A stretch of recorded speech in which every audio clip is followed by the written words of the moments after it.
Well, hello YouTubers, hello vinyl community. Um, it was a really long time since I answered a thread here in the vinyl community,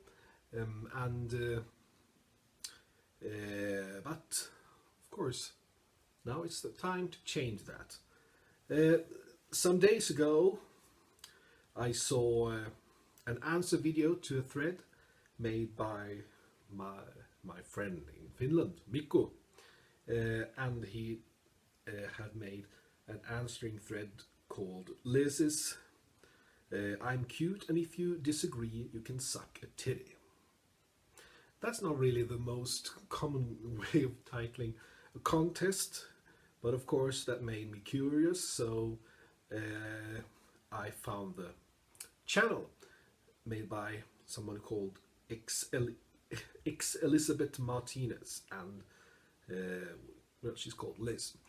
So I've been watching her video and I've been watching Mikko's answer video.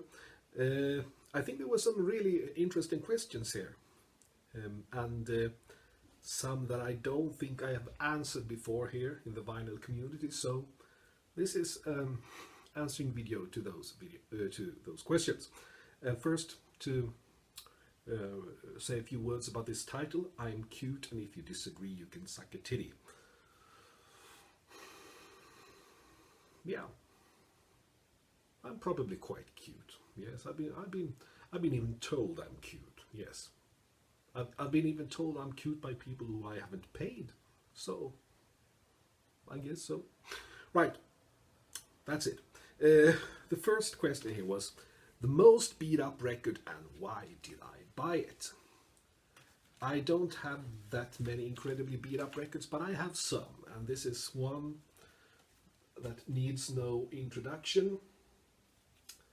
And you see here a broken spine, and well, the record isn't much better actually. It has, well, the original inner sleeve is quite fine, but check this. This is not a nice sight. Look. Ooh. Well, why do I keep this? I mean, I've been mentioning before that I have several copies of Sgt. Pepper's Lonely Hearts Club in much better condition than this. This is actually an original mono pressing, and I found it for almost nothing some months ago. So I thought, well, why not? Why not? It doesn't have the inserts though, but you can't really ask for everything. So I don't think really I need to come up with some answer why I bought it. Well, it is Sgt. Pepper, it is Beatles, and it's the mono issue that's so sought after. Right. Although I have to say, if I want to enjoy mono version, today I play the vinyl, the mono box issue rather than this. But still, it's fun to have. Right, that was number one. Oops. Sorry. Ooh, I accidentally started her video here. There. Okay. The first record comes to mind when I think about my childhood. That's a very good question too, and since I played a lot of records even as a very small child, my mother taught me how to use the record player so she could sleep a bit longer in the morning, a little bit later in the morning. So I guess I have to pick something from those days, and it would be this from my songbook by Elton John on the GJM label. I've showed this just a couple of videos ago since I found a new copy of this album that I listened to a lot as a very small child. It's a Norwegian pressing from 1975, so it was probably bought in the stores when I was very young. I'm born late 1974, so this would be the one. I thought about picking some sort of children's record because I had lots of children's records then.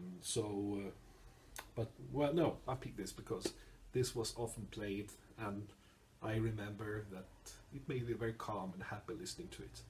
From my songbook, Elton John. Right.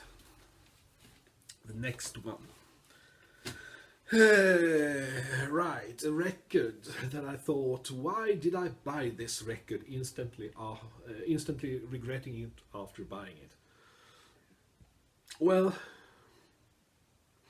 yes, I've done quite a lot of purchases like that, and it was difficult to pick a particular one because I had to pick one here that I was really disappointed in, and I'm going to show it to you. It's a record by a Swedish group called Säkert.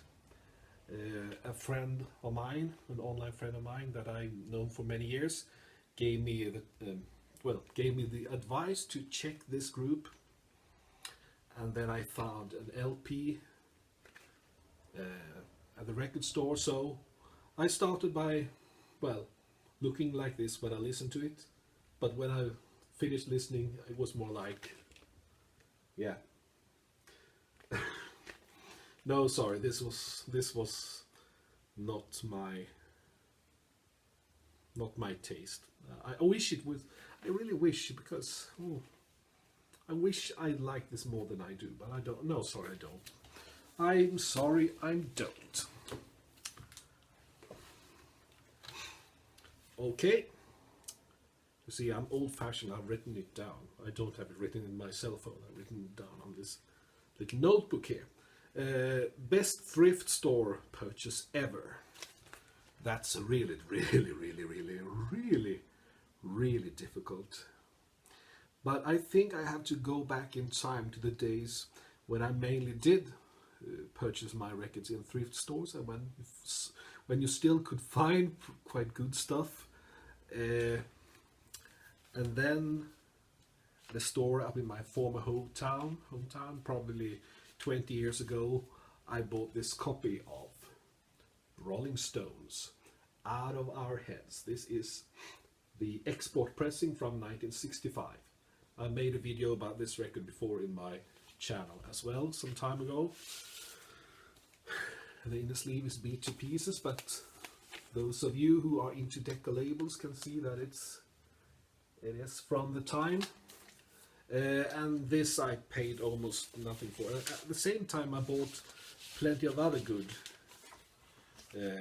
records. I remember buying a copy of Elvis Country at the same time for almost nothing. So, and it's even if the inner sleeve look quite beat up, the record plays fine, and actually it's one of my favorites among the early Rolling Stones albums. So this would be the one. Okay, over to the last one here. What is the most interesting thing you found inside a record? Well, sometimes I've been finding cutouts from reviews or stuff like that, from concerts or from record reviews that somebody, the former owner of the record, cut out and put inside the sleeve. Not well, but I don't know if that's really that interesting. But some time ago I found this EP, or yeah, is it an EP? No, it's a single from the mid-60s, I think, with the Swedish singer Lis Kjellson, of who I don't know that much, but I'll show you like this. Quite a risky cover for the time, her sitting there in the bikini, and well, some pleasant Swedish pop on this record, but what I found inside was very nice. Well, first of all, it's dedicated. We have written dedication on the back sleeve, but that's not what I was going to show. But I have here some photographs, some sort of promo photographs that are, and they are signed and dedicated to the previous owner of this record. And it's, I mean, they are very, very nice. Beautiful girl. good singer too, and very nice black and white photographs. So yeah, well, I think that's the same as the, yeah. So that is what I found. That's what I consider being the most interesting thing I've found inside a record sleeve. So I think that is the end of this video, and I think I've been answering Liz's question, well, the best I can. And thank you for a very interesting thread, and I will definitely follow your video channel in the future, especially if you show more records. Bye for now.